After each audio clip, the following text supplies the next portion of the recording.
Et on démarre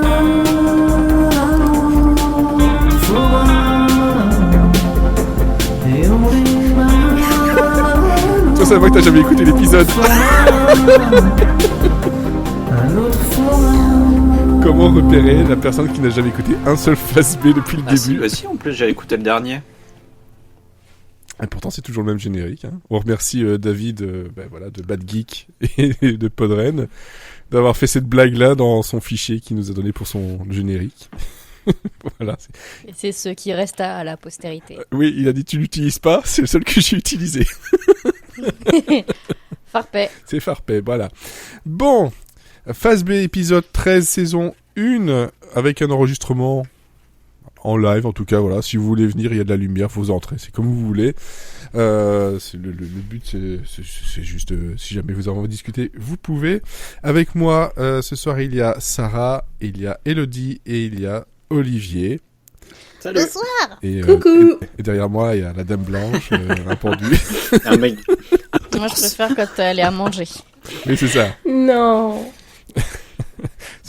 Non, c'est pas. Non, on va arrêter Ils parce vont voyager- que après Sarah, elle va avoir peur. Ils vont voyager de la Belgique jusqu'à chez Sarah cette nuit.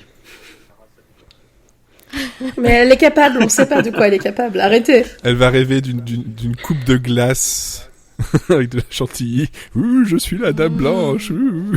Ah non, mais moi je pensais glace miroir. Ah non, moi, c'était. Je pense que Elodie l'a eu aussi. Je les mange uniquement en glace.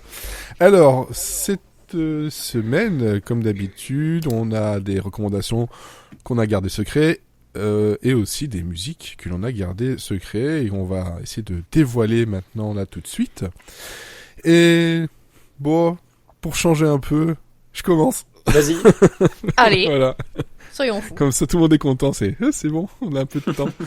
Alors, ma recommandation cette semaine, elle est de l'ordre du jeu vidéo.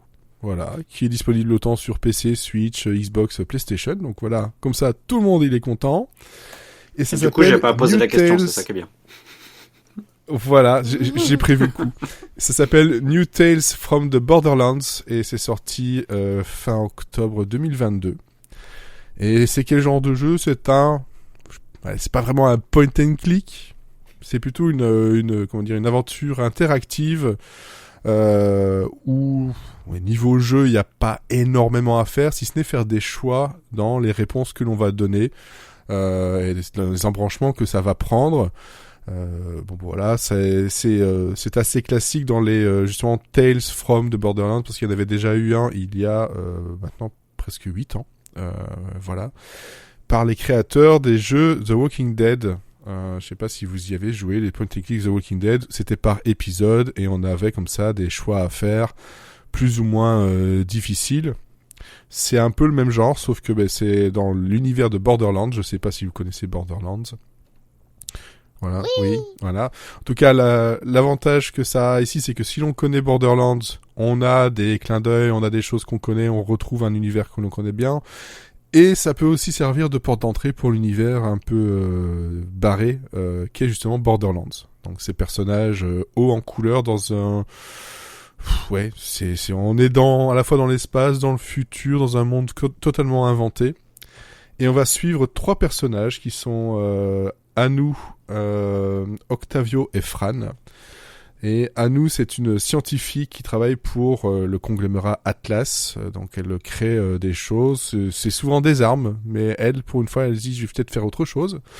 Octavio est le petit frère de Anu, qui est c'est la tête à claque de service, voilà, qui est toujours sur les mauvais plans, toujours à se mettre un peu dans de sales draps, mais assez sympathique. Et on a Fran, qui est une vendeuse de glace sur Prométhée, qui est une planète, donc rapport à la Dame Blanche toujours, hein. Voilà, on y est encore. Et c'est comment dire, elle ne vit que pour une chose: les gâteaux et le sexe. C'est déjà pas mal. Voilà. J'aime beaucoup, c'est un peu ma vie. Moi, c'est ma vie aussi, donc... Je pense qu'on peut s'y retrouver. Hein. Des gâteaux et du sexe, c'est parfait. Et donc, dans tout ça, on a autour les conglomérats de fabricants d'armes et de solutions électroniques qui se donnent, qui se tirent la bourre comme dans Borderlands, avec comme but de, en fait, je veux devenir plus fort et tout faire péter. Et ces trois personnages s'y retrouvent au milieu par la force des choses et vont devoir essayer de s'en dépêtrer. Et on a autour de tout ça des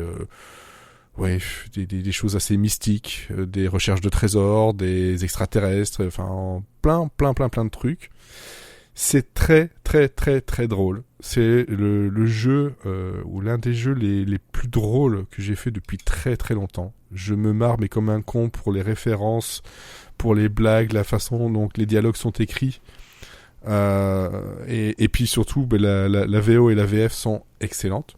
Voilà, vraiment on a un boulot fou, on est devant un film. En fait, vraiment, c'est parfois on se retrouve tellement devant un film que quand il y a une action qui se passe, on dit oh merde, on reprend la manette très vite et on se dit ah merde, fallait que je fasse quelque chose, que je fasse une action rapide ou que je donne une réponse ou que voilà que je choisisse quelque chose parce que chacune aussi des actions vont être un peu dans un temps imparti plus ou moins long selon ce qu'on vous demande de faire.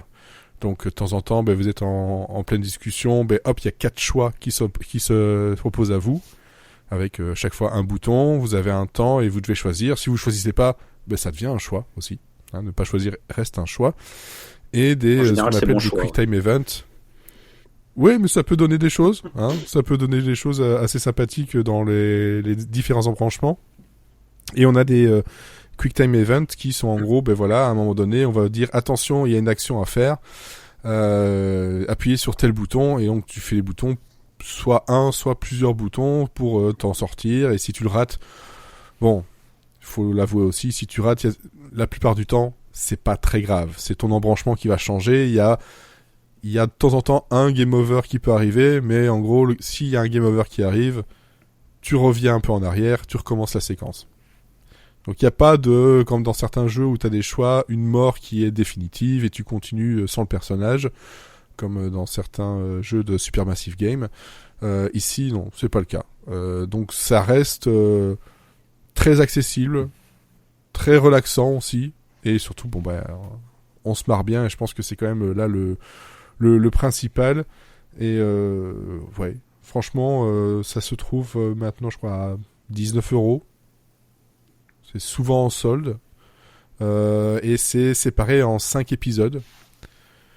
Donc les 5 épisodes, on n'est pas obligé de les faire directement, on peut stopper un peu comme on veut, mais à chaque fin d'épisode, enfin à chaque début d'épisode plutôt, on a un narrateur qui vous réexplique un peu ce qui s'est passé, et même le narrateur, il fait des blagues un peu tout le temps, même à la limite t'insulter, de dire si t'es pas content, t'as qu'à venir raconter toi-même l'histoire, ou ce genre de petites blagues comme ça, et puis y a des blagues de cul, des blagues potaches, des choses émouvantes aussi, des choses un peu plus dans l'introspection.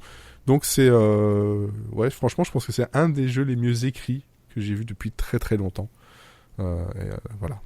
En tant que fan de Borderlands et ayant un peu moins aimé le 3e épisode qui était moins bien écrit, là je suis content de retrouver quelque chose de vraiment très très très bien peaufiné et très très joli aussi, avec un style BD comme ils ont depuis le début. Donc on a de la 3D avec des effets de dessin dessus qui sont vraiment très très très beaux. Voilà, personne d'autre ne l'a fait, je suppose, ici. Non, mais bon, tu nous l'as vendu à Saxe et pâtisserie, donc... j'ai même pu écouter le reste. Dans la vie. Mais d'ailleurs, ce personnage-là de Fran est assez marrante aussi parce que elle finit par avoir une attirance sexuelle sur Anu, justement, et à chaque fois qu'il lui arrive un truc, elle fait « Tu crois que c'est le moment du bouche à bouche ou pas, là ?» Je pense que je pourrais faire le bouche à bouche. Non mais sérieusement, je peux le faire. Et on va à un moment donné te laisser le choix aussi de faire de le faire ou pas.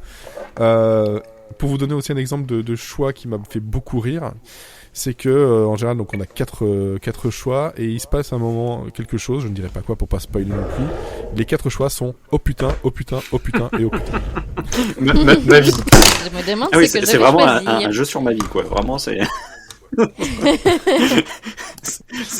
Demande des droits, hein. Alors je sais pas si c'est ta vie, mais franchement c'est mouvementé, hein. c'est mouvementé, je te...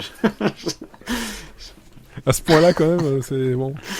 il en va de la survie d'un monde. Je sais pas le nombre de fois dans la journée où j'ai dit oh putain quand même. Ah oui, d'accord. Ça, c'est autre chose. Oui, si c'est juste ça, effectivement. Et niveau durée de vie, c'est entre 9 et 15 heures. Oh, quand même. Oui, ça dépend si tu y vas tête baissée et tu réponds aux trucs, tout ça, ou si tu essaies de refaire des choses, ou si tu essaies d'être un peu complétionniste dans... t'as des petits trucs, genre des vêtements, ça sert à rien, mais juste lire les descriptions des vêtements que tu peux attraper, c'est déjà très drôle. Ça, t'as aussi des espèces de petites figurines qui s'appellent des Archibos, comme les Amiibo de chez Nintendo, mais ici c'est les Archibos. Encore un truc sur Et ma quand vie. tu trouves des Et quand tu trouves les Archibos, t'as aussi un personnage qui va revenir assez souvent, qui en fait lui il veut faire des duels de Archibos tout le temps. Et donc tu te retrouves à faire un duel ultra simple, où ils se battent l'un à l'autre avec des personnages complètement débiles. Puis bon, moi j'ai envoyé à certaines personnes des vidéos de ce que ça. Belle bite. Voilà, le bel beat effectivement. Parce qu'il faut savoir qu'à un moment donné, il doit T'envoies falloir. des dick pics comme ça, toi. Non, c'est pas. Non, c'est un extrait. C'est pas à moi, quoi. C'est un extrait. Alors, pour expliquer, parce que c'est vrai qu'il sortit son contexte. Hein Comme dit OSS. Ah bah là, explique, ouais, parce que... Alors, donc il arrive à un moment donné où dans le scénario, on doit vendre une invention, un peu comme devant un espèce de Shark Tank, hein, l'émission, sauf que ça s'appelle Nage ou cool. Parce qu'ils ont pris littéralement le Shark Tank, donc le réservoir à requins. Donc en gros, tu présentes ton truc, si ça plaît, bah tant mieux, tu gagnes de l'argent, tu fais ton projet, si ça plaît pas, hop, tu plonges et t'es bouffé par des requins. Donc c'est Nage ou cool, ça s'appelle, c'est l'émission préférée de tout le monde.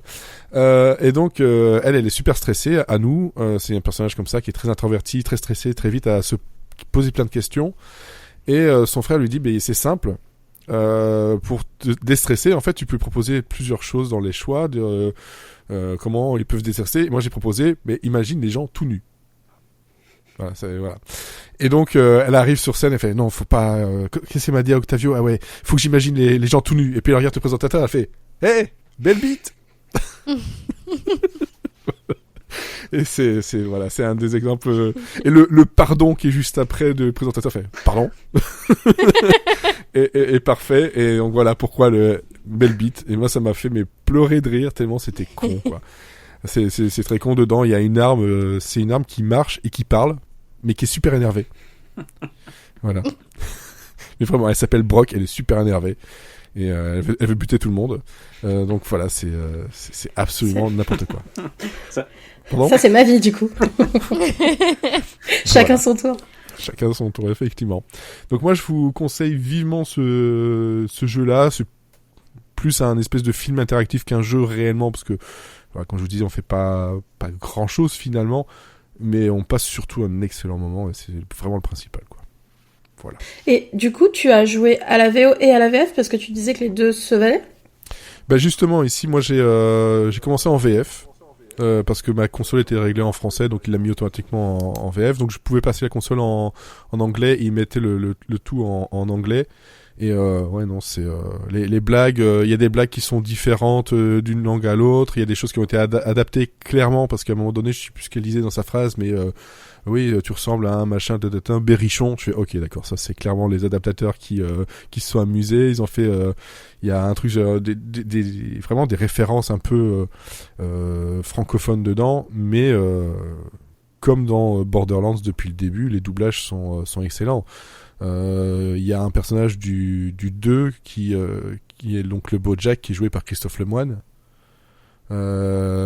C'est toujours les usual suspects quoi. C'est Christophe Lemoine, t'as Donald Renew, t'as machin. Ils sont tous un peu dedans et tu sais que tu vas passer un excellent moment et c'est vraiment très très bien joué avec l'humour qui va bien quoi. Donc ouais. Donc comme ça tout le monde est content en VO ou en VF. Voilà. Ok. Voilà, donc ça c'est New Tales from the Borderlands, parce qu'il y avait Tales from the Borderlands, qui quand on prend un pack est offert avec. Donc on a encore plein d'heures de jeu en plus. Ouais. Voilà. Comme si on en avait pas assez en stock. Ouais. Bah franchement, quand t'as vraiment une journée un peu de merde, tu vas là-dedans, tu te marres comme un con jusqu'au bout, tu dis, c'est bien, je suis content, c'est parfait, c'est ce qu'il me fallait. Voilà. Donc quand je l'ai terminé, j'étais un peu, voilà, il m'en refaut. Durable. Ouais, totalement. Bon, je vais passer la parole à Olivier. Oui. Que nous conseilles-tu ? Alors, moi en fait je voulais vous parler depuis longtemps d'un film que j'aime beaucoup et en fait j'avais plein de choses dont je devais vous parler, donc j'en avais pas parlé jusqu'ici, mais il se trouve que dans Fablesman que j'ai vu samedi, en fait à un moment donné la caméra s'arrête sur l'affiche de ce film et je me suis dit tiens, je vais en profiter pour vous en parler, puisque il est dans l'actualité. Et en fait, ce film, c'est L'homme qui tua Liberty Valance. C'est un western de John Ford avec James Stewart, John Wayne, Vera Miles et Lee Marvin. Et donc, vous vous demandez sûrement pourquoi je vous parle d'un vieux film en noir et blanc, un vieux western. Et en fait, c'est un film qui raconte ce qui se passe dans les années 1875, 1876, 1877, on sait pas trop.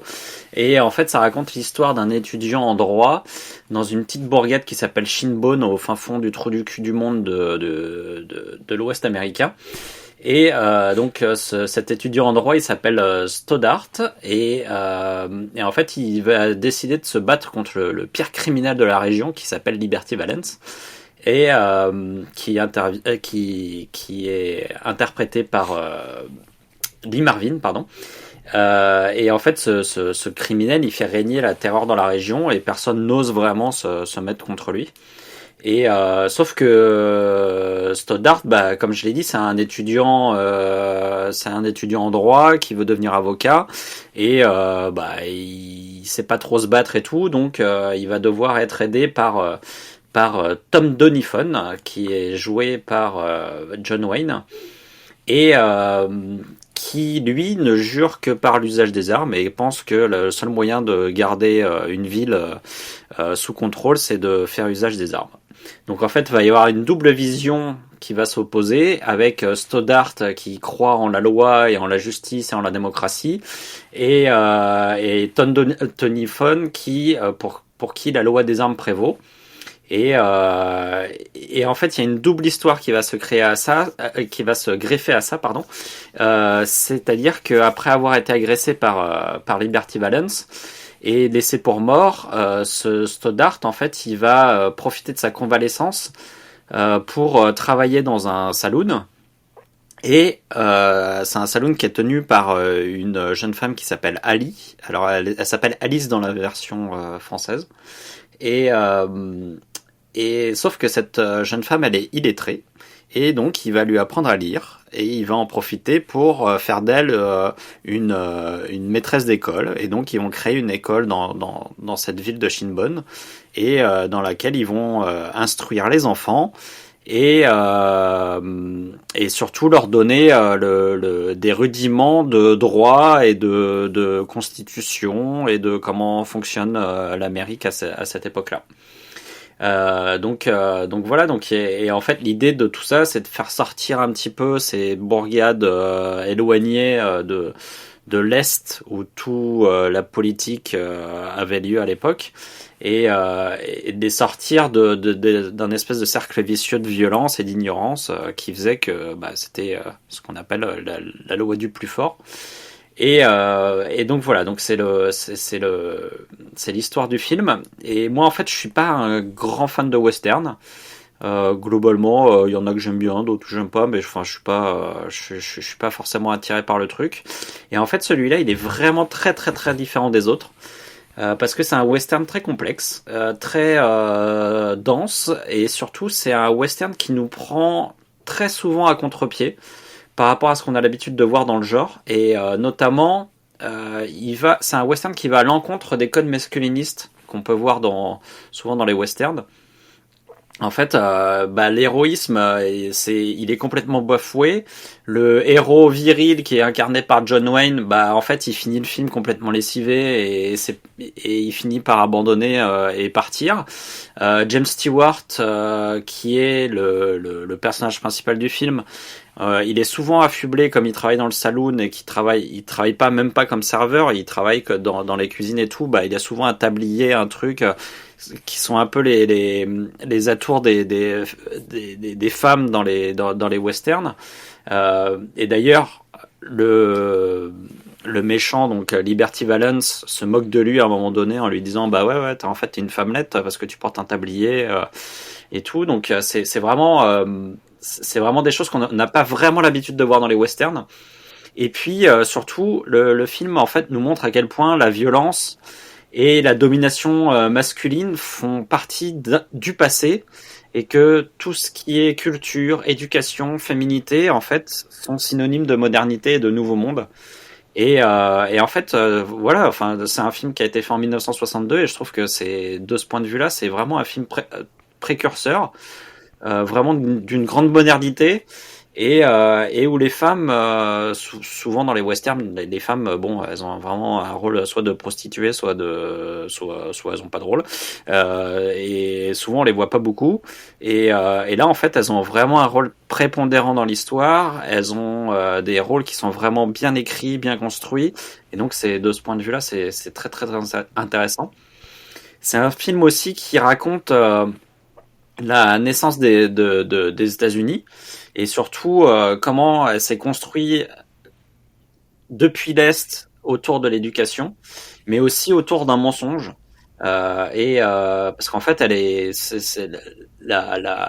en fait, à la fin du film, il se trouve qu'il y a un malentendu qui se transforme un peu en mensonge, que je vais pas vous révéler parce que j'ai pas envie de vous spoiler. Mais J'ai dire, à la fin du film, il se non, passe ça. je vous dis rien du tout. Je dis juste que c'est Ok. un espèce de malentendu sur lequel va se baser toute la carrière en fait de cet avocat qu'on va pas voir défiler, mais qu'on connaît depuis le début du film, parce qu'en fait tout le film est un flashback et de ce personnage-là. Et en fait, tout ça c'est pour dire que en fait l'Amérique s'est construite en fait sur un mensonge, sur une légende, sur un truc masculiniste de l'Ouest qu'on a idolâtré, qu'on a porté au nu. Et en fait tout ça c'est un mensonge, quoi. C'est-à-dire que c'est quelque chose qui globalement n'a pas lieu d'être. Et c'est vraiment, enfin moi je trouve ça, en 62 dire ça dans un western, je trouve ça hyper fort. Et donc c'est d'un point de vue historique c'est intéressant, d'un point de vue philosophique c'est intéressant. Et puis il y a un autre côté qui est plus métaphorique, parce qu'en fait c'est un western où il y a des vieux. Et à l'époque en fait c'est rare. On aime mettre des jeunes, on aime mettre des gens qui sont au prime de leur jeunesse et tout. Et puis là, en fait, on voit John Wayne qui est vieux, on voit James Stewart qui est vieux, et puis surtout on leur fait jouer des vieux. C'est-à-dire que James Stewart, quand il joue dans Vertigo, il est vieux, mais on lui fait jouer un jeune. On fait croire qu'il est jeune, mais en fait, nous spectateurs, on s'aperçoit qu'il est quand même vieux, quoi. Mais alors que là, il joue un vieux qui est vieux. Et en fait, à travers ça, John Ford, en fait, il veut faire une métaphore d'un Hollywood, d'un monde qui est en train de disparaître. Et ce monde-là, en fait, c'est le vieil Hollywood. C'est le Hollywood qu'il a connu lui dans toute sa carrière, parce qu'on arrive en 62, donc il meurt lui en 73, donc il est vraiment en fin de carrière quand il fait ce film-là. Et en fait, il va être remplacé par ce qu'on appelle le nouvel Hollywood, qui est un mouvement qui va faire les films différemment, qui va pousser les studios à voir les choses différemment. Et lui, en fait, il fait partie de l'ancienne génération. Et à travers ce film-là, il nous montre que voilà, son monde s'arrête, mais c'est pour laisser place à un monde plus moderne, un monde plus intéressant, plus cultivé, enfin vraiment un monde différent. Et il y a quelque chose de très mélancolique et de très joli là-dedans. Et ouais, en fait, c'est vraiment ça que j'aime dans le film, c'est que c'est un film qui est à la fois poétique, parce qu'en fait, il y a la relation qui se crée entre Ali et Stoddart autour de l'éducation, autour de l'apprentissage de la lecture, autour de tout ce qui fait la richesse intellectuelle est assez jolie. Et puis c'est un film qui est aussi très mélancolique et voilà, avec cette acceptation de ce monde qui s'éteint petit à petit. C'est aussi un film très politique qui parle de la liberté d'expression, qui parle de la liberté de la presse. La presse dans le film a une grande importance.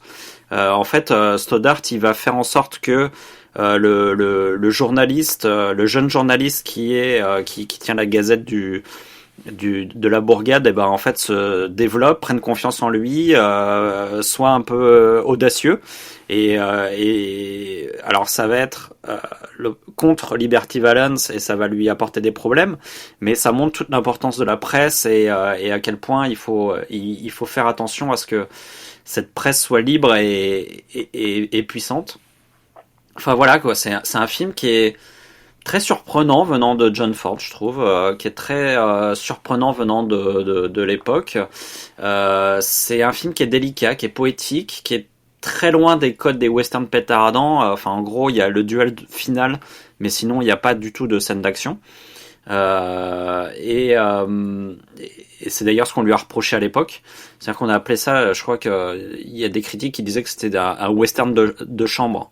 Mais évidemment, parce que c'est un western qui va dans les coulisses d'un saloon plutôt qu'être dans le saloon, qui va dans la presse plutôt que d'être avec les mecs qui passent leur temps à tirer. Donc forcément, ça déstabilise. Et puis, enfin voilà, c'est un scénario qui est hyper bien construit, avec plein d'idées, pourtant très simple à regarder. C'est vraiment hyper accessible pour tout le monde. Et pourtant, il y a plein de couches, plein de trucs à voir, à la fois politique, à la fois poétique, à la fois philosophique. Et en fait, tout ça, c'est vachement bien géré parce que ça reste quand même malgré tout un très très bon divertissement.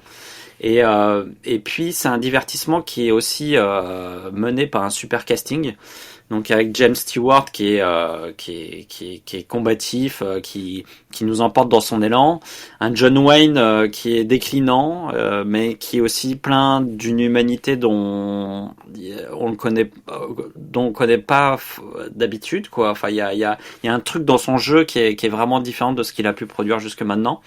Il y a Vera Miles qui jouait aussi dans Psycho, qui joue donc Ali et qui est hyper charmante, hyper intelligente, hyper forte et en fait le couple avec James Stewart fonctionne super bien, c'est hyper beau. Et puis il y a Lee Marvin qui joue Liberty Valance et qui est un héros, qui est un méchant qui est absolument terrifiant. Donc c'est ça, à partir du moment où le méchant est toujours réussi, c'est toujours un bon moment en général. Et alors ce qui est marrant, c'est qu'il a un peu un air de Biff Tannen dans Retour vers le futur. Et je suis presque sûr que Biff Tannen, enfin l'acteur qui joue Biff Tannen a été casté pour faire une référence à Liberty Valance, parce que c'est pas possible quoi, il lui ressemble trop, c'est obligatoire que ce soit une référence quoi. Et Ce serait pas ouais non vraiment, c'est quand on voit sa tête, parce qu'au début il a un foulard donc on voit pas trop, mais la première scène où il a pas son foulard, tu fais ah mais c'est Biff Tannen, c'est pas possible. Et je peux pas croire que Zemeckis ait pas vu le film avant, donc c'est vraiment, c'est sûr que c'est une référence quoi. Et voilà, donc vraiment c'est un très très beau film qui oppose deux visions de l'Amérique, donc celle de la justice et de l'éducation face à celle des armes à feu et de la violence. Et en fait, on s'aperçoit que cette deux visions qui s'opposent encore aujourd'hui quoi. Et en fait, le film il a beau dater de 1962, et il est toujours aussi pertinent aujourd'hui, donc c'est toujours aussi intéressant de le voir. Ne serait-ce que par ses qualités cinématographiques, ne serait-ce que par ses qualités scénaristiques, mais aussi parce que c'est un film, c'est un film ultra, voilà, c'est un film ultra politique, ultra précurseur, et voilà, pour moi c'est l'un des plus beaux films de l'âge d'or d'Hollywood. C'est un film un peu testamentaire, c'est un film qui parle justement de la fin de cet âge d'or là. Et voilà, c'est un film, je l'ai regardé juste avant le podcast, je me laisse jamais de le voir. Et en fait, c'est tellement beau qu'on peut pas s'en lasser. En fait, je pense que c'est un des films que je vois le plus, et à chaque fois je découvre des choses. Tant l'écriture est dense, tant tout est super intelligent.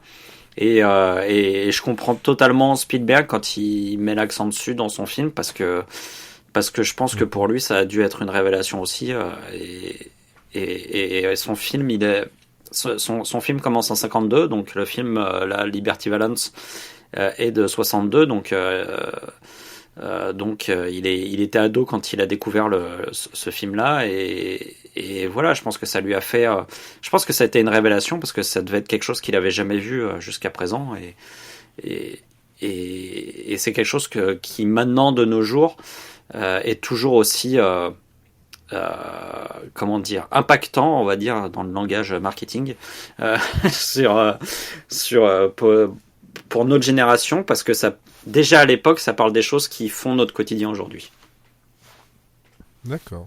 Bon, très bien. Et ça, uniquement en DVD, je suppose, il n'y a personne qui le... Non, alors il est sur service. aucune plateforme. Moi, je l'ai en DVD. Je sais pas s'il a été ressorti en Blu-ray. Je pense que ça vaudrait le coup de le voir en Blu-ray, parce que vraiment, en termes d'image et tout, c'est vraiment très joli. Et ouais, j'ai oublié de préciser que c'est un film en noir et blanc, alors qu'en 62 on faisait... Non, tu l'as dit. T'inquiète Ah d'accord, pas. ok. Je pensais que j'avais oublié de le dire, parce que c'est préciser. marrant, parce qu'il y avait Vera Miles dans le film qui jouait dans Psycho, et Psycho était aussi un film en noir et blanc qui était en 1960, il me semble, donc 2 ans avant, alors que on était déjà dans les films en couleur. Donc c'est 2 films qui sont avec Vera Miles, et chacun avec le parti pris d'être en noir et blanc. Et autant vous dire que les studios à l'époque n'avaient pas du tout aimé l'idée d'être en noir et blanc, quoi. Alors, il est en Blu-ray, il est même en Blu-ray 4K Ultra. Ah, voilà, c'est ça. Voilà. Il me semble que je l'avais revu il y a pas très longtemps en me disant tiens, il ressort. Et c'est un film que j'aimerais bien un jour voir sur grand écran, parce que je pense que il doit prendre encore une autre dimension, quoi. Donc précipitez-vous sur le Blu-ray 4K, franchement, je pense que ça... Il y a notamment une des premières scènes où Stoddart se fait frapper à mort par Liberty Valance, c'est une scène assez violente. Je pense que pour l'époque ça a dû pas mal choquer, et je pense que rien que pour cette scène-là, le Blu-ray 4K doit être pas mal, parce que la lumière est assez sombre, assez puissante sur cette scène-là, donc vraiment, je pense que ça vaut le coup de voir cette version-là. Ok, et en même temps, vous pouvez aussi le trouver, je pense, je viens de voir, sur iTunes et YouTube et Google Play, etc. Oui, c'est ça. Après, en location, Vous les achetez comme ça, c'est Oui, mais c'est bien de préciser genre qu'on peut aussi 4 les €. avoir en Ouais, démat. Hein. Ça peut toujours valoir le coup, effectivement. Ok, très bien. Alors, Sarah.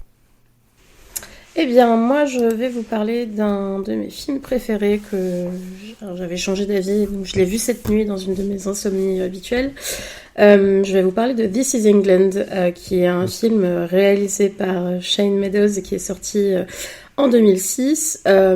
C'est un récit d'apprentissage qui se passe en plein été 1983 en Angleterre. On suit Sean, qui est un jeune garçon de 12 ans qui a perdu son père qui était soldat pendant la guerre des Malouines. Donc c'est un petit garçon qui est en plein deuil, qui est très seul, qui est très en colère, qui est le souffre-douleur des élèves à l'école et qui se fait maltraiter, et qui cherche à tout prix une figure paternelle. Le film se déroule donc sur fond de politique de Thatcher, de guerre des Malouines, et aussi et surtout de cette émergence de la mouvance skinhead, parce que ça existait déjà depuis les années 60-70, mais en tout cas avec sur fond de cette culture skinhead qui est très très à la mode au milieu des années 80 au UK. Et Sean va croiser en fait la route d'un petit groupe de skinheads apolitiques qui vont un peu se prendre d'affection pour lui. Et pendant le premier tiers du film, on voit vraiment la confiance du petit qui reprend au fur et à mesure. C'est beaucoup de scènes très tendres, voilà, d'une jeunesse qui est pourtant très en colère, qui est désabusée, mais voilà, cette espèce de petit groupe de freaks qui se retrouvent pour aller enfin pas cambrioler, mais casser des maisons vides pour se défouler, se retrouver dans le café du coin pour fumer des joints. Et du coup, au tout début, c'est vraiment plutôt bon enfant. On voit aussi l'évolution de Sean dans son style. Il y a une scène très marquante où on lui rase le crâne. Il veut absolument s'acheter des Doc Martens. Donc sa mère qui est donc veuve et célibataire essaye de comprendre un peu pourquoi, mais le suit dans son délire, parce qu'à l'époque la mouvance skinhead n'était pas encore complètement associée à l'extrême droite et aux néo-nazis. Et ce qui est drôle, c'est que c'est aussi le petit chouchou du groupe, quoi. C'est le plus jeune, tout le monde l'adore. Autant les mecs que le leader Woody, que Sean adule absolument, que les filles aussi qui le trouvent super mimi, dont une certaine Smelly. Qui va devenir sa petite copine, alors qu'elle fait, je pense, 10 têtes de plus que lui, probablement 3 ou 4 ans de plus que lui, qui va l'embrasser pour la première fois, etc. Donc ça, c'est vraiment une première partie du film qui est plutôt intéressante, où on est détendu, où tout se passe bien. C'est un peu le même style que Four Lions, si vous avez déjà vu ce film-là. Et puis, il y a un vieux copain qui arrive, un vieux copain du groupe, qui s'appelle Combo, qui sort tout droit de prison. Et alors lui, c'est un skinhead qui est devenu nationaliste en prison et qui va vraiment en fait scinder le groupe en deux, puisqu'il va à un moment donné, lors d'un verre où ils se retrouvent tous chez lui, leur demander qui est prêt à se battre contre les immigrés et qui est prêt à adhérer aux valeurs du National Front. Et donc Sean va commencer à le suivre malgré le fait que les autres lui disent de s'en éloigner un peu. Et c'est là que la descente aux enfers va vraiment commencer. Et en même temps, une escalade de violence inouïe. Évidemment, lui, le gosse, il est en perpétuelle recherche de reconnaissance. Donc, Combo va appuyer là où ça fait mal, avec la disparition du père, l'argument de il faut rendre fier ton père, il faut que tu te battes avec nous. Alors moi, à titre personnel, c'est un des plus beaux films britanniques que je connaisse. J'avais aussi envie d'en parler. Je continue pas l'histoire parce qu'après ça va donner trop de détails, mais c'est vraiment il faut le voir. Ça me paraissait aussi nécessaire d'en parler parce que on constate quand même depuis quelques années une certaine dédiabolisation des mouvances nationalistes en France et en Europe. Et ce genre de film rappelle aussi quand même la violence et la haine qui animent ces groupes politiques. Et justement, là, en France, il y a The Rascals qui est sorti au cinéma il y a pas longtemps et qui parle justement de la version française des skins et des antifas et le film est vraiment bien et justement rappelle ça et ça fait vraiment beaucoup de bien en ce moment de voir ça, quoi. Ouais. Oui, je l'ai pas encore vu, mais il est dans ma fameuse liste.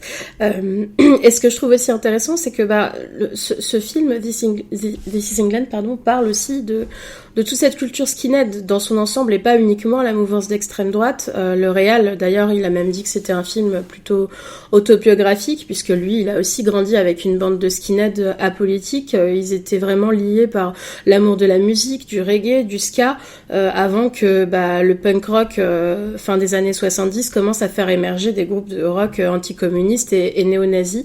Et on sent en tout cas tout cet amour de la musique dans la bande originale qui est exceptionnelle, avec plein de chansons à découvrir, à la fois de new wave des années 80, mais aussi beaucoup de reggae, beaucoup de ska. Au niveau du cast, le personnage principal c'est Thomas Turgoose qui joue le rôle de Sean. C'est vraiment un petit gars qui m'a coupé le souffle, franchement. Chaque fois il est incroyable dans ce rôle. Stephen Graham qui joue qu'on connaît lui pour le coup pour son rôle de Tommy dans Snatch, et là qui joue Combo, donc qui joue vraiment le skinhead hyper dur, très violent, complètement taré. Et Joseph Gilgun qui lui joue Woody. Joseph Gilgun, c'est un petit mec que je trouve vraiment sous-coté. On l'a vu récemment dans la série Preacher, où il a un petit rôle plutôt sympa. Et aussi Misfits avant, effectivement. J'ai pas vu Misfits, mais bon, en tout cas, au cinéma, on le voit peu. Et puis c'est un film qui a eu aussi droit à 3 mini-séries, toujours réalisées par Sean Meadows. Je vais pas en parler parce que j'en parlerai peut-être sur Face A, mais This is England 86. On a changé le 88, titre du podcast maintenant. Et 90. C'est un putsch. Oui, pour moi, ouais, bon, c'est Oui. plus facile à retenir, pardon. En tout cas, This is England n'est pas dispo sur les plateformes, mais il est dispo en démat et enfin, donc Canal VOD, iTunes, etc. Et aussi iTunes, ça existe encore? Ou Apple, bon bref. Et aussi en Apple DVD. TV. Apple TV, voilà, merci. Oh, ça change tous les trois matins. Oui, comme Monsieur Sirian Friends, ça change en face A maintenant. Pardon, c'est horrible. Mais non, mais parce que moi j'ai mes petites notes, mais c'est logique en même temps. Face A, face B, au bout d'un moment, faut aller jusqu'au bout des choses. On va attendre la prochaine saison pour le changer, par contre, si tu veux bien. D'accord. Donc non, donc sur Monsieur Sirian Friends, j'en parlerai bientôt peut-être. Et donc, qu'est-ce que je dis? Je sais plus ce sur quoi j'allais finir, mais il faut regarder ce film qui est super. Voilà, c'est tout pour moi. Je m'arrête et je me cache comme ça sous la... doucement. Sur le chat, il y a CS qui dit Change approved. Ah ben d'accord. Ah bah voilà. Ah ben voilà. La Merci. rébellion. Ah, je dois changer tous les logos maintenant, merde. Je vous préviens hein, que face B, si vous regardez le logo, il y a son visage. Donc face A, je vous le dis tout de suite, c'est un cul. Il y aura son cul. Bon, pour changer, hein. Oh, bah ça aurait pu être sa bite. Oui, comme le mug, effectivement, comme Belle le bite. mug. Comme Pardon. le mug que vous pouvez acheter sur utip.io. Hein, vous avez d'un côté le logo et derrière c'est le cul. Voilà, c'est Logique. logique. Tout va bien. Alors, logique. Elodie. Moi, je vais vous parler de ceci. C'est Unnatural, qui est un comics qui pèse bien son quintal. Et c'est un C'est comics... le salon de l'agriculture, c'est Oui, pour ça bah. qu'il y a. Ah bah oui, c'est normal. C'est un comics qui est écrit, dessiné, et peut-être même les couleurs qui sont faites par Mirka Andolfo. C'est une auteure, voilà qu'elle est bien. Si vous la connaissez pas, vraiment, je vous invite à regarder tout ce qu'elle a fait. Elle a fait surtout des personnages féminins forts. Elle a remis au goût du jour beaucoup de personnages féminins de chez DC. Elle a fait du Wonder Woman, elle a fait du Harley Quinn. Et elle a fait des choses plus indépendantes qui sont tout aussi fantastiques. Mhm. Et donc, de quoi ça parle? Eh bien, on est dans une espèce de réalité alternative où, en fait, tous les personnages sont des animaux anthropomorphes. Et on est sous un régime politique qui est pas bien défini, mais qui ressemble quand même vachement à quelque chose de très autoritaire et de très religieux. Et en gros, les relations interespèces, elles sont interdites pour soi-disant conserver la pureté de la race. Voilà, vous allez très vite faire les parallèles. Hein. Et Enfin, Godwin Nathan. Oui. Oui. ouais, Voilà. c'est ça. Et c'est que le début. Hein. Et les relations homosexuelles sont bien évidemment interdites puisqu'elles ne permettent pas de se reproduire. Voilà. C'est une grosse ambiance, c'est la teuf. Mais c'est pas fini, parce que si à tes 25 ans, tu n'es pas casé, eh bien, tu reçois un SMS du gouvernement qui t'invite au programme de reproduction. C'est un genre d'agence matrimoniale, mais d'État, qui te trouve la personne idéale avec qui faire des mômes. Ouais. Voilà. Alors le problème, c'est que dans la vie, ça existe au Soudan, ça. Tu vois, donc. Voilà. Ah oui, non, mais toute l'histoire, à partir d'un moment donné, vous allez comprendre qu'on s'éloigne un petit peu de la vraie vie, mais... Juste un petit truc, parce que je regardais un peu des infos comme ça, parce que j'ai vu rapidement la couverture. Mais ce que tu dis, il pèse son quintal, parce qu'en fait, c'est le... Oui, c'est l'omnibus C'est l'omnibus, d'accord, parce qu'il y a Ouais. il y a 3 trucs séparés. Okay. Ouais, je Ouais, parlerai ouais. des éditions C'est à la fin. 320 pages, tu m'étonnes que ça pèse. Attends, et encore, c'est pas l'omnibus de Saga. Hein. L'omnibus Oui. de Saga, c'est l'encyclopédie Tout l'univers. en 12 volumes. Ouais, c'est ça. Raconté par Stéphane Bern. Quelle horreur. Et donc voilà pour le côté facho, mais c'est pas fini. Mais non, parce que ça, c'était trop normal, ça. Oui. Ça, c'est que l'introduction. Hein. Donc, pour faire le lien avec le titre, donc ceux qui rentrent pas dans les cases, on les appelle les unnatural. Mhm. Et s'ils se font choper, eh bien, on les envoie en thérapie de conversion. Voilà. Là, je pense qu'on a fait le tour. Vous voyez bien le paysage, quoi.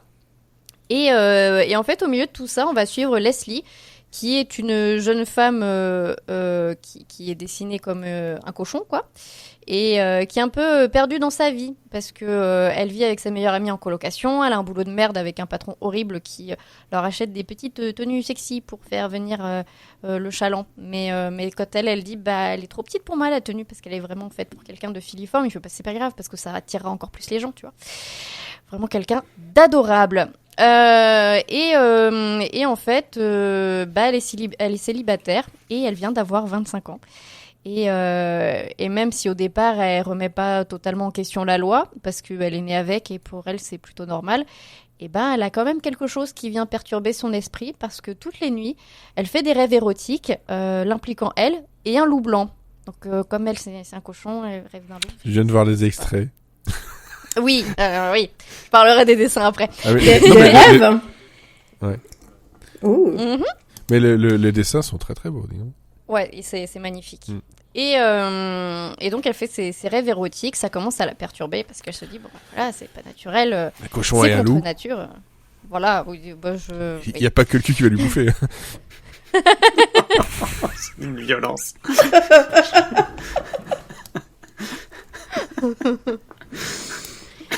Oh, non, moi j'ai pensé au loup du chapeauté et tu vas tout gâcher maintenant. Ah ouais, non, celui-là est beaucoup plus Là, c'est un adorable. loup blanc. C'est pas pareil, c'est pas le Physiquement, même. il est adorable. Et donc, en fait, elle va quand même aller au rendez-vous imposé par le programme de reproduction. Et là, elle va se dire, finalement, elle est super convaincue. Elle a l'impression d'être dans un conte de fées. On lui présente un monsieur cochon qui est vraiment très charmant. Il l'emmène dans un restaurant qui est prévu par le programme de reproduction, mais voilà, très très bien et tout. Sauf que, en fait, péripétie, elle se retrouve au milieu d'un traquenard où, en fait, on veut la kidnapper. C'était pas le programme de reproduction. Et voilà, donc jusqu'à maintenant, on se trouvait dans un truc vachement politique et tout. Et là, on comprend. Là, vraiment, je vous résume que le début. On comprend qu'elle est l'élément clé d'une mythologie. Et elle pourrait être l'élu qui pourrait faire revenir ce fameux loup blanc, qui est un genre de déité. Et il pourrait revenir à la vie, sauf que faut pas qu'il revienne à la vie parce que c'est le méchant. Voilà. Et donc, en fait, elle rêve de lui et elle se rend compte que c'est pas qu'un rêve. Voilà. Donc pour vous, voilà, ça c'était le résumé de l'histoire, mais pour vous dire, en fait, c'est vraiment un comics qui est magnifique, comme tu disais, franchement, les illustrations sont très très belles. Ouais, je viens de voir, c'est très Il y a beaucoup. explicite Ah oui, non, bah oui. Ouais, aussi. ouais. Mais en vrai, pas tant que ça. On en revient à Mais, Borderlands. alors franchement, c'est beaucoup plus subtil que Borderlands. Ouais, parce que Borderlands, Ah bon? Parce que là, j'ai vu une image. Elle a vu une belle bite. En vrai, oui. Non, il y en a pas. Bah non, mais, alors lui pour vous bouffe dire, bien par le cul, contre, quoi. c'est en 12 issues et il y a une édition française qui est sortie aussi en omnibus il y a pas très très longtemps, sauf qu'en fait l'édition française s'appelle, en fait ils ont repris le titre italien qui est Contro Natura. Voilà, j'ai eu du mal à la trouver, donc je vous donne le titre. Parce que oui, je sais pas pourquoi ils ont gardé le titre italien, alors que Contre Nature ça marche aussi. mais à un moment donné, la France va falloir faire quelque chose avec les traductions des titres. Hein. Oui, Soit vous le faites comme au Québec, soit vous traduisez pas. Bref, oui. On va Si, c'est repartir facile. sur Crazy Bear. Ben c'est ça, on est reparti là-dessus quoi. J'en reviens toujours pas. En fait, c'est un comics qui est Bang, bang. vachement. Oh putain, non. Belle bite aussi. Une bite d'ours. C'est. Ah bon? Non, de Bang Bang. Ah oui. Ah oui, bah oui. Oh là là. C'est un comics qui est hyper bien équilibré parce que d'un côté, on a quand même une histoire qui est hyper sombre. Parce qu'on a des flashbacks sur l'enfance de Leslie qui sont vraiment, vraiment pas drôles. Évidemment, j'ai pas besoin de vous le dire, mais on fait vite le parallèle avec le racisme et l'homophobie bien réelle de notre monde. Mais en fait, c'est contrebalancé avec une histoire fantastique, mythologique. Et du coup, ça amène un petit peu de légèreté au propos. Pour pas qu'on ait envie de se jeter sous un train à la fin, quand même. Parce qu'il y a vraiment un truc poétique. Faut C'est déjà très rester en retard éthéré, comme ça. Après, faut nettoyer, c'est chiant. Les personnages sont très bien écrits, mais comme c'est très souvent le cas avec Mirka Andolfo, parce qu'elle sait vraiment écrire des personnages féminins forts et on est très très loin de la caricature. Il y a vraiment une évolution du personnage de Leslie parce qu'elle commence comme une jeune femme assez fragile, assez perdue dans sa vie et finalement elle termine avec un but précis. Et elle est voilà, il y a rien qui va l'arrêter, c'est une bombinette et pourtant c'est pas non plus une espèce de super héroïne où en fait d'un seul coup maintenant qu'elle a compris quel était l'élu, elle a plus aucun point faible, c'est pas du tout ça. Et puis en fait les personnages secondaires sont aussi très intéressants parce que je vous ai pas détaillé mais elle a à la fois sa colocataire, elle a son meilleur ami qui est gay aussi et qui doit se planquer, donc qui cherche quelqu'un pour faire un mariage blanc. On a aussi, du coup, elle va avoir une petite équipe de rebelles qui vont l'aider dans sa quête mythologique et bien sûr, on a toujours des traîtres et des méchants. Mais il n'y a pas beaucoup de personnages, mais ils sont au moins tous très bien explorés. Et on a aussi pas mal de flashbacks qui nous donnent des informations sur le passé de chacun des personnages. Ça donne aussi beaucoup de crédibilité au récit, ça donne de la matière. On comprend en fait, parce que le fait qu'elle soit l'élu, ça arrive pas de nulle part, ça nous est expliqué et c'est pas juste une facilité scénaristique sortie du chapeau. Il y a vraiment toute une histoire derrière. Et en fait, du coup, ça fait qu'il y a quand même un antagoniste en plus de ce fameux loup blanc. Il y a quelqu'un qui tire les ficelles de ça. Et en fait, tout ce passé, eh bien, une fois qu'on le découvre, ça nous surprend d'autant plus quand on va découvrir l'identité du méchant. Et comme vous disiez, donc au niveau du dessin, c'est très beau. Mais pareil, c'est habituel avec Mirka Andolfo. C'est très coloré. Il y a vraiment un côté féerique. Ouais. Et ça adoucit les scènes gore parce qu'il y a quand même des gens qui perdent des yeux, quoi, à un moment donné. Ça enlève le côté crado pour ceux qui n'aiment pas ça. Mais en même temps, ça enlève rien à l'action. Ça enlève rien à la compréhension de ce qui se passe dans les cases. Et oui, comme tu disais, Sarah, il y a beaucoup de fesses, il y a beaucoup de boobs, mais voilà, il y a des passages érotiques, mais en vrai, sur tout l'omnibus, il y en a pas tant que ça. Surtout au début, dans les scènes de rêve, mais encore, ça va être juste une planche. Mais en fait, il y a rien d'explicite. Et en fait, c'est rarement très excitant parce que en général, dans les moments dénudés de l'histoire, c'est pas forcément des moments mignons parce que c'est pas forcément des moments consentis. Donc il y a toute une histoire autour de ça. Je vous raconte pas parce que ça va spoiler. Mais voilà, si vous connaissez pas le travail de Mirka Andolfo, elle a vraiment un style pour dessiner les personnages féminins un peu comme des pin-up des années 50.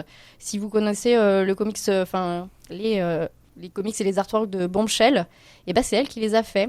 D'accord. Donc il y a vraiment ce style qui est ici un peu moins marqué pin-up des années 50, mais on retrouve un peu les positions et les couleurs. Mais voilà, c'est elle qui fait ça et en fait, elle a aussi l'avantage de représenter des décors qui sont pas forcément des représentations de canons de beauté comme dans une pub pour les Colandim, mais c'est des décors qui sont beaucoup plus réalistes, qui sont beaucoup plus beaux et qui sont beaucoup plus variés. Ça, c'est hyper appréciable. Et puis, faut pas oublier qu'ils sont à moitié animaux. Donc, oui, c'est ça. C'est déjà ils ont une tête de cochon, donc déjà c'est pas dans les codes de.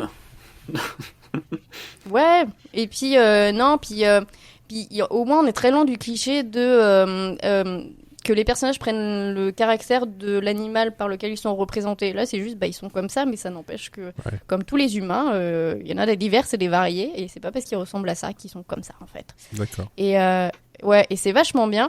Donc, c'est un comics qui a débuté en 2018.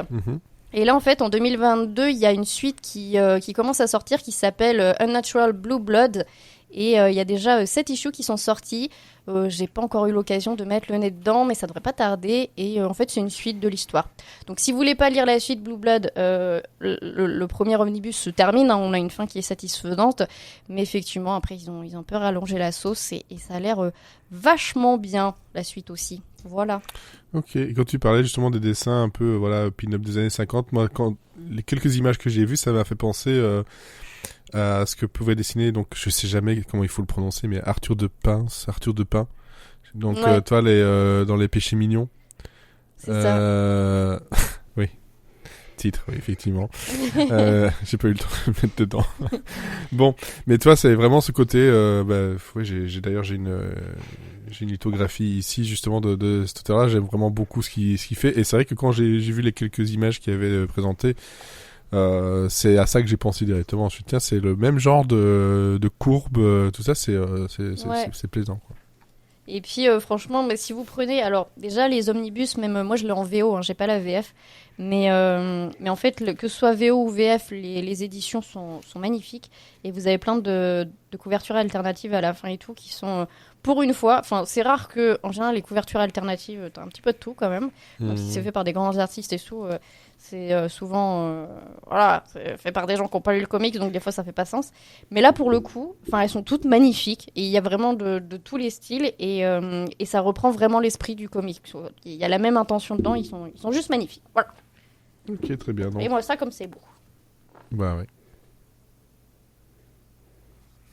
C'est hyper beau. Les couleurs sont très très belles, effectivement. Ouais. Donc Unnatural et donc c'est Unnatural Awakening. Apparemment, c'est reconnu comme ça. Oui, depuis que le 2 est sorti, le 1 a pris une petite rallonge de titre. Ouais, histoire de bien séparer le tout. Et donc ça se trouve, c'est chez Image Comics. Et ça se trouve un peu partout.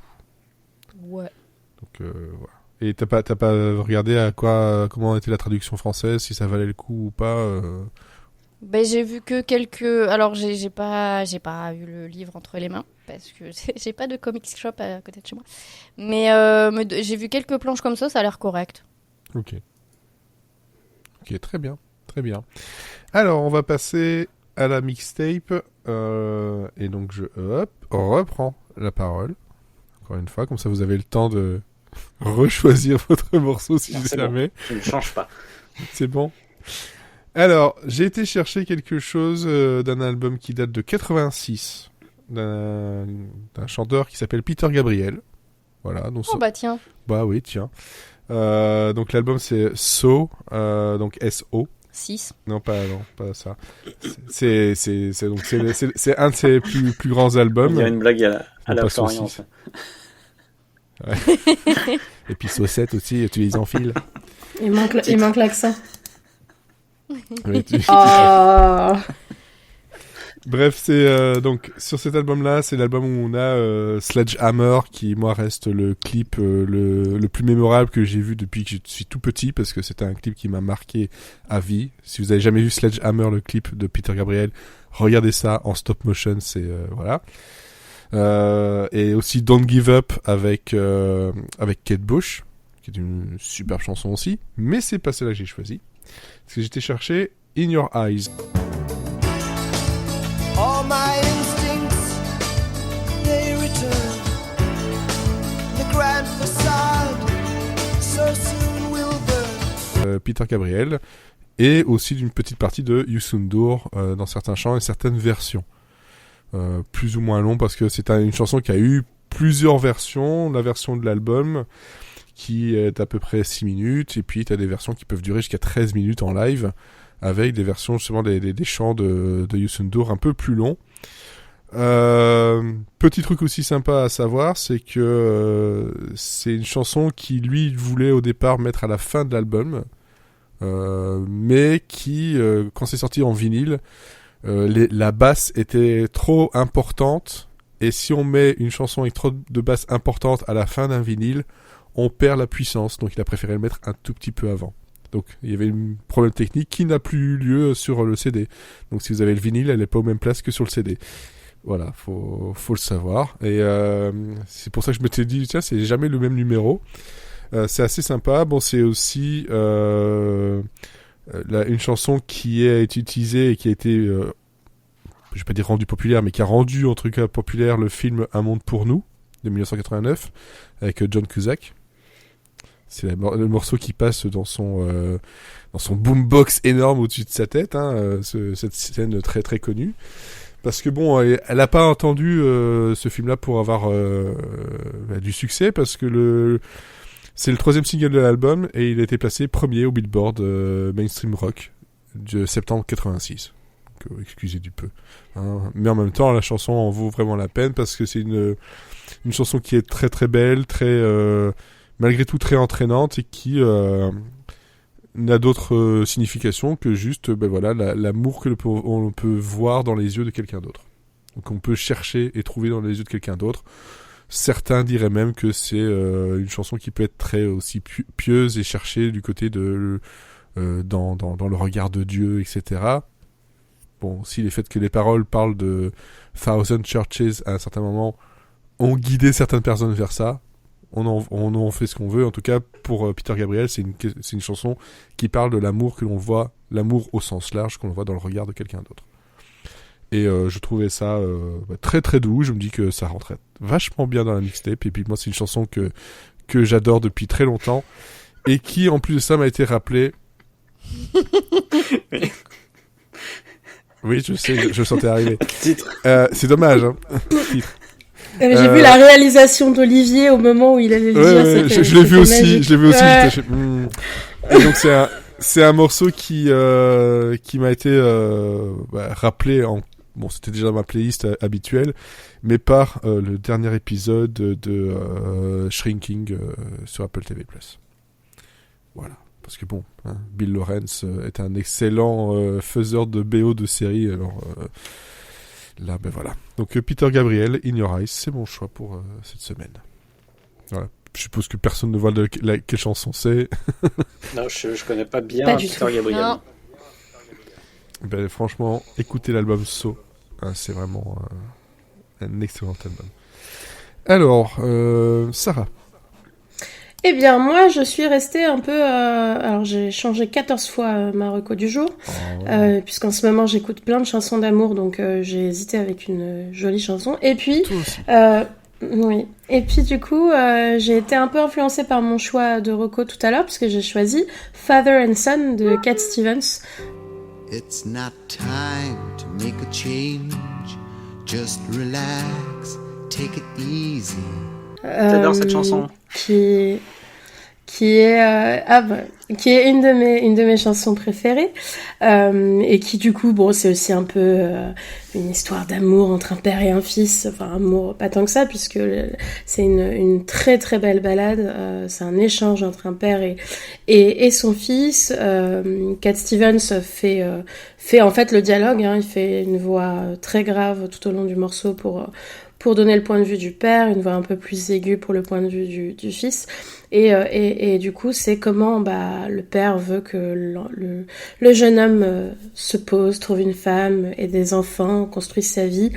Et le jeune homme qui, lui, pour le coup, veut juste lui expliquer qu'il veut faire ses propres choix, il veut partir, il veut découvrir un peu son destin par lui-même. C'est une chanson que je trouve très sous-cotée, elle est très très belle, elle est sortie dans les années en 70 sur l'album Tea for the Tillerman, et c'est marrant parce qu'elle devait initialement servir à un projet musical avec l'acteur Nigel Hawthorne qui avait travaillé sur une espèce de projet où l'histoire c'était un Russe qui voulait rejoindre la révolution.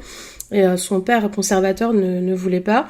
Et manque de peau, Cat Stevens a chopé la tuberculose, et donc ce projet n'a jamais abouti, et donc ça s'est quand même retrouvé sur cet album-là. C'est une chanson qui a quelques reprises intéressantes, notamment par le groupe Boyzone. Les connaisseurs de boys band irlandais le savent très bien, mais aussi par Johnny Cash, qui évidemment à chaque fois qu'il reprend une chanson, il efface quasiment l'original, parce que c'est aussi le cas pour une de mes chansons préférées de Nine Inch Nails, mais je n'en parlerai pas ici. Je l'ai placé vite fait quand même. Donc voilà, donc Father and Son, très très belle chanson qu'on retrouve aussi sur pas mal de BO, dont notamment Gardien de la Galaxie, le 2 je crois, à la fin du film. Donc à écouter et à essayer de ne pas pleurer. Moi je pleure à chaque fois que j'écoute cette chanson, mais c'est une très très belle chanson. Mais justement, c'était le clip est avec son fils dedans, si je me trompe pas. Mais petit, non ? Oui, il est petit. Oui, hein. ouais, c'est ça. C'est Youssouf, c'est ça son... Bah non, en fait, c'est le nom de Cat Stevens parce qu'il s'est converti à l'islam. Voilà, mais il y avait un autre nom qui était quasiment proche. Et je confonds à chaque fois avec mes... Mais je sais que le clip, le fils est dedans, en tout cas. Et, c'est vrai que c'est une très belle chanson. Ouais. Mais je savais pas pour Johnny Cash, à part pour celle dont tu n'as pas cité le nom, mais... Ok, Voldemort. Hein, voilà. C'est marrant que tu cites, ouais, c'est une vraie chanson qui était aussi dans les Gardiens de la Galaxie 2. J'ai évité de citer un film dans lequel était ma chanson aussi. J'ai hésité prendre le Un monde pour nous parce que je me dis, bah voilà, c'est plus connu parce qu'elle a été aussi dans Deadpool 2. Hein, donc bon. Oui, mais écoute, ça parlera peut-être à plus de monde. Voilà. Ouais, peut-être. Génération. Regardez Un monde pour nous. Et sur Disney+. Et regardez pas les Gardiens de la Galaxie 2. Écoutez la BO par contre, elle est super. Bon, de toute façon, oui, ça va. Joue au jeu. Alors, Elodie. Ouais, moi la dernière fois je vous avais parlé de Stevie Nicks et de sa chanson Edge of 17 et là je vais vous parler d'une chanson qui est un peu dans le même esprit, dans le même style. Ça s'appelle Red Button de Dea Matrona.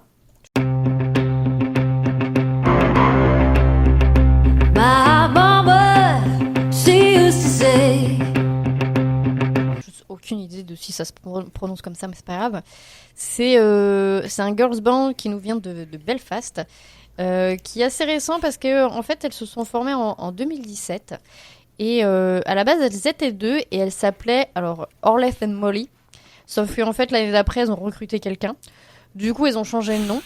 Et puis là l'année dernière elles ont perdu quelqu'un, mais elles ont pas rechangé de nom. Et parce qu'au bout d'un moment il y en a marre. Et en fait, cette chanson, Red Button, c'est vraiment une chanson très positive parce que ça dit que vraiment les êtres humains, on est des pourritures et quand est-ce qu'il y a quelqu'un qui va appuyer sur le bouton rouge pour tous nous effacer. Voilà, j'aime beaucoup. Enfin, on te fait... Moi, j'ai... Les deux premiers choix, ce sont des chansons d'amour. Et alors, moi, c'est une chanson sur extrémiser les gens. Tout le monde.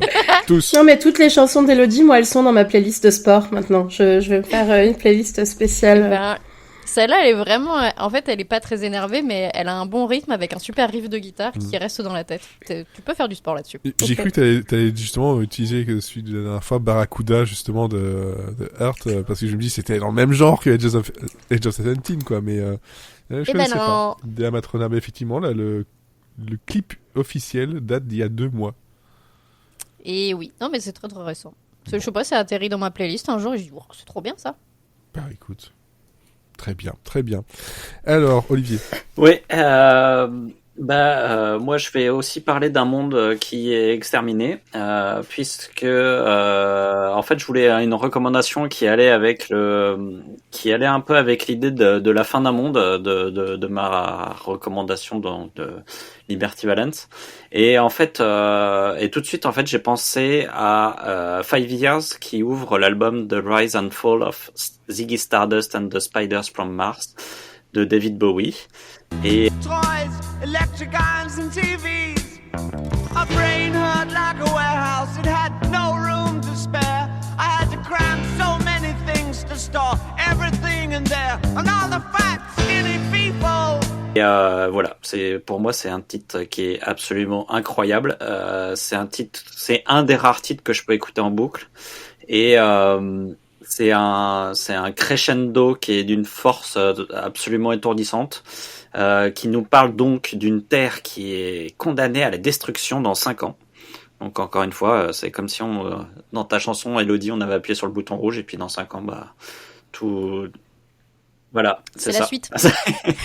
Et en fait, c'est marrant parce que quand on lit les paroles, c'est assez flippant tellement c'est prémonitoire. Et ce qui est marrant, c'est que c'est d'autant plus prémonitoire qu'en fait, c'est l'origine de la chanson, c'est un rêve que Bowie a fait où son père qui était décédé lui disait qu'il fallait absolument qu'il arrête de prendre l'avion et qu'il allait mourir dans 5 ans. Donc et donc depuis ce jour-là, il a eu la phobie de l'avion et puis surtout, il a écrit cette chanson qui est absolument magnifique. Alors je vais pas vous refaire l'histoire de Bowie parce que soit vous la connaissez, soit je vous laisse découvrir le double livre de Jérôme Soligny qui retrace en détail toute la carrière de Bowie et qui est absolument, c'est 2 livres qui sont absolument incroyables. Énormes, mais vraiment qu'il faut lire si on aime Bowie. Et je vais me focaliser un peu sur le morceau parce qu'en fait c'est un morceau, moi ce que j'aime c'est sa puissance musicale et surtout la manière dont le morceau est construit. Donc ça commence très doucement et puis donc comme c'est un crescendo, ça va de plus en plus fort. Et surtout, dans ce crescendo, en fait, on va multiplier les points de vue. Notamment, le premier couplet, c'est le point de vue de cet apocalypse à venir dans 5 ans vu par un enfant. Enfin voilà, à chaque fois, on a un point de vue différent. Et à un moment donné, dans le troisième couplet, il va carrément même s'adresser à nous directement. Et c'est quelque chose qu'on voit assez peu, en fait, qu'on entend assez peu dans les morceaux de rock, et qui fait que tout d'un coup, on est pris à partie. Et déjà la musique nous emportait. Bah là, en fait, le fait que tout d'un coup on nous prenne à partie, c'est encore plus puissant, je trouve. Et on le sent même, ne serait-ce que dans l'intonation de Bowie au moment où il nous prend à partie. Il chante plus du tout de la même manière. C'était presque par là avant, et tout d'un coup, il nous prend par le chant. Enfin, c'est vraiment, c'est un truc de dingue, quoi. Les sensations qu'on peut avoir sur cette chanson-là. Et d'ailleurs, les critiques, quand l'album est sorti, donc je crois que c'est 72. Et en fait, les critiques à l'époque, ils ont juste dit que 5 Years c'était la plus belle chanson d'ouverture d'album qui avait jamais été créée. Et moi, je suis d'accord. C'est vraiment, moi, Bowie, je l'ai découvert sur le tard. Enfin, je l'ai pas découvert sur le tard. Je l'ai découvert avant, mais j'ai commencé à l'aimer sur le tard. C'est un artiste où j'ai eu besoin de temps, en fait, et de maturité pour comprendre sa musique et pour vraiment l'apprécier. Et maintenant, en fait, je pense que pour moi, c'est le summum de la musique. C'est vraiment l'artiste que je préfère. Et même dans tous les arts réunis, je pense que c'est un gars qui arrive à me faire avoir des sensations que peu de gens arrivent à créer chez moi. Et voilà, enfin, c'est 5 Years, je trouve que c'est un beau résumé de tout ce qui fait la grandeur de Bowie. C'est à la fois un morceau complexe, à la fois un morceau simple. C'est un morceau qui est transcendant, qui est presque transcendantal, et qui est très beau. Je trouve très très très bien composé, je trouve très bien construit, je trouve très riche, et voilà. Enfin, pour moi, c'était le genre de morceau qui pouvait pas ne pas figurer dans la playlist, parce que l'autre fois j'écoutais la playlist en travaillant et je me disais tiens, j'écouterais bien 5 Years là maintenant, donc il faut qu'à un moment donné elle arrive quand on écoute cette playlist. Et ben voilà, elle est ajoutée dedans, et cette fois-ci les 3 playlists sont mises à jour en même temps. Voilà. Oh, c'est beau. Spotify, YouTube et Apple Music. C'est bluffant. Je suis rodé maintenant, c'est bon. Je crois que t'étais Fred. Taquet. Surtout quand les chansons... Ah oui, non. C'est beau, hein. Rodé Stewart. Le célèbre chanteur. Rodé King. Rodé King. Rodé Melen si tu fais du skateboard. Bon, voilà, donc pas mal de recommandations de tout genre, hein, voilà. Donc New Tales from the Borderlands niveau jeux vidéo, This is England niveau cinéma, et aussi The Man Who Shot Liberty Valance, c'est aussi du cinéma, c'est ça. Hein, voilà, qu'on peut trouver assez simplement, et donc Unnatural Awakening, comme ça je donne le titre complet niveau comics, et les chansons sont donc dans la playlist Mixtape Phase B sur les plateformes citées juste avant. Donc merci à vous 3 de m'avoir accompagné pour cet épisode 13. N'hésitez pas à nous soutenir sur utip.io/monsieursérie. Et puis voilà, on refera ça peut-être de temps en temps, donc en espérant qu'il y ait d'autres gens qui viennent nous voir pendant qu'on enregistre et qu'on dit des bêtises. Et ça, sachez qu'on en dit des bêtises. C'est notre raison de vivre. Oh là, mon petit gars. Il y a moyen. Il y a moyen. Je ne le ferai pas. Si, t'es obligé de le faire. Je suis déçue. J'attendais qu'il le fasse tout au long du truc. Il y a moyen, quoi. Ah. Voilà, il y a moyen. Allez, à bientôt. À dans 2 semaines pour un autre Phase B, et dans une semaine pour un Phase A.